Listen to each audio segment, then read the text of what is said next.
I'm Patsy Wood, and I own a catering business and have a very busy life. My day starts really early. I get out and walk or run 4 miles and then come back and start a very busy day of working on my catering business.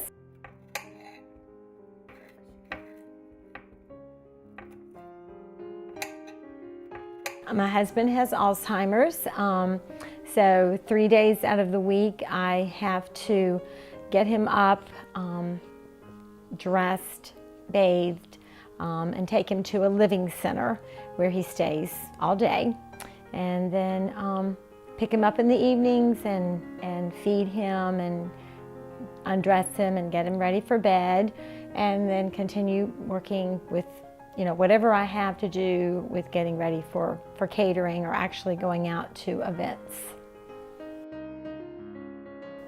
I would describe myself as optimistic, pretty energetic, friendly, but most of all blessed. Things that make me strong are, number one, my faith. God is what gets me through the challenges that I have faced. A wonderful network of friends and a great family.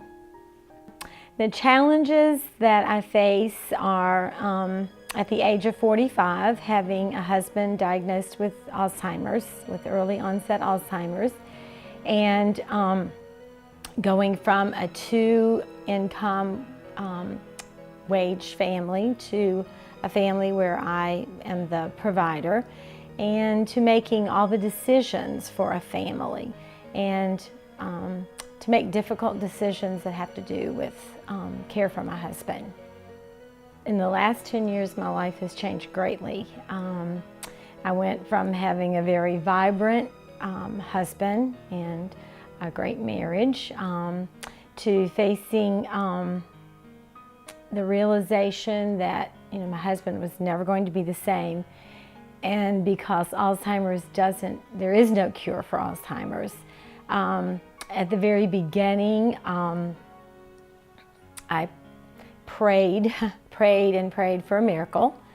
And I guess after a while then I realized that there wasn't a miracle in store for him, but that I had to take the blessings that I've been given and just meet the challenges that I would have and with him, with being a single parent. I had a son that was 16 at the time of my husband's diagnosis, and so I faced raising a teenage son. There were lots of challenges there, and the challenges of running a household and making a living and caring for my husband.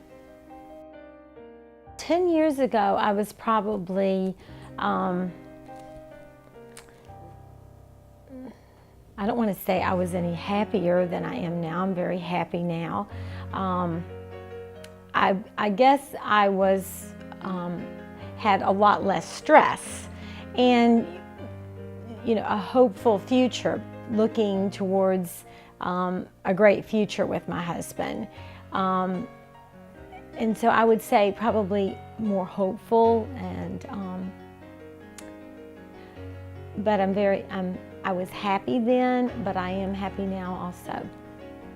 Before my husband was diagnosed with Alzheimer's, our relationship was great. It was like I remember saying one night to a friend, not long before Tim was diagnosed with Alzheimer's, that I had the perfect life.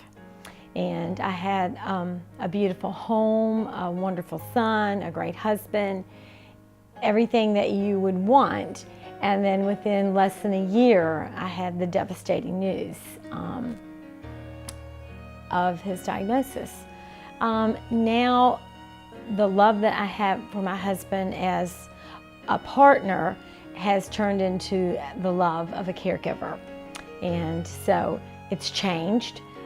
Tim is very bad at this point and does not speak at all, and he requires constant care. So I love him as though you would love someone that cannot take care of themselves.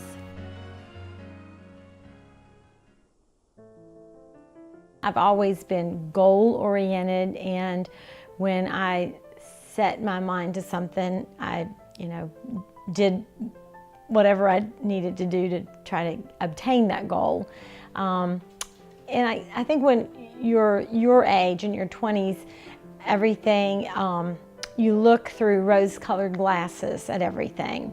And the future is very bright, so I looked, I was very optimistic for a wonderful life. The pictures in this album, Tim and I and Ryan were fortunate enough to do a lot of traveling, a lot of cruises, a lot of tours. Looking back on that now, I'm so happy that we did that. At the time, we were spending probably a lot more money traveling than we should have, but those are the memories that I have, great memories of lots of travel. The very favorite vacation I think that we took is a 3-week trip to California, and we flew into San Diego and then rented a car and went all over the state of California over a 3-week period.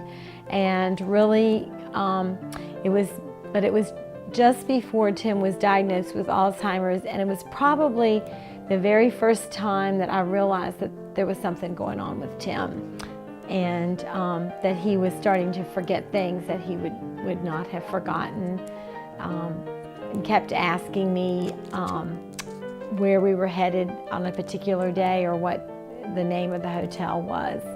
And so that is bittersweet. It was a wonderful vacation, but it was the last vacation that he was totally healthy. The advice that I have is try not to look too far into the future. This disease is almost one that if you look too far into the future, it's just too scary. And so I try to take it day by day as to what happens, and just really just rely on your faith to give you the strength to get through whatever you need to do.